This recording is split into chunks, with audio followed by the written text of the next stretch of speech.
The Hitch-Hikers Guide to the Galaxy by Douglas Adams. Chapter 10. The infinite improbability drive is a wonderful new method of crossing vast interstellar distances in a mere nothing of a second, without all that tedious mucking about in hyperspace. It was discovered by a lucky chance and then developed into a governable form of propulsion by the Galactic Government's research team on Damagran. This, briefly, is the story of its discovery.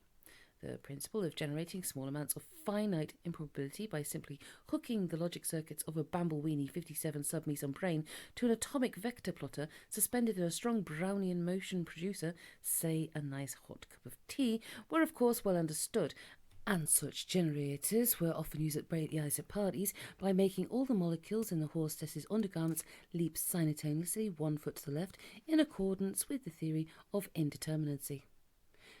Many respectable physicists said that they weren't going to stand for this, partly because it was a debasement of science, but mostly because they didn't get invited to those sort of parties. Another thing they couldn't stand was the perpetual failure they encountered in trying to construct a machine which could generate the infinite probability field needed to flip a spaceship across the mind-paralysing distances between the furthest stars, and in the end they grumpily announced that such a machine was virtually impossible. Then one day, a student who had been left to sweep up the lab after a particularly unsuccessful party found himself reasoning this way.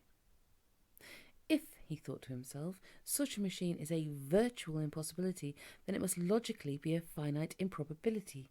So all I have to do in order to make one is to work out exactly how improbable it is, feed that figure into the finite improbability generator, give it a fresh cup of really hot tea, and turn it on.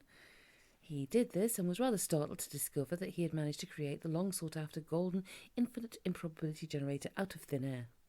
It startled him even more when, just after he was awarded the Galactic Institute's prize for extreme cleverness, he got lynched by a rampaging mob of respectable physicists who had finally realised that the one thing they really couldn't stand was a smart arse.